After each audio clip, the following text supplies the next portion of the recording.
how to scan QR code screenshot or picture on iPhone. Hey everyone, welcome back to our channel. In today's video I will guide you on how you can scan a QR code screenshot or picture on iPhone, so make sure to watch the video till the end. Now maybe you happen to download or you have a QR code of a screenshot, right? So here's a certain QR code.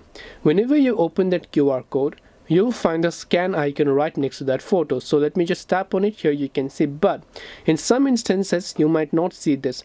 That usually happens when you download that QR code from somewhere else, from some other app or from some other sort of website. In that case, what you have to do is take a screenshot just once and then open up that same screenshot of the QR code, and then you will find this option here. So I repeat, take a screenshot of the downloaded QR code again, and then again when you open it up, this time you will definitely find this option that says scan. So you can just tap on it to scan it, or what you can basically do is you can just long press on it, and then here you can see search web or copy. So you can go ahead and tap on the search web option, and then you'll be able to go ahead and see other details over here, which you can choose to open in Safari or whatever else.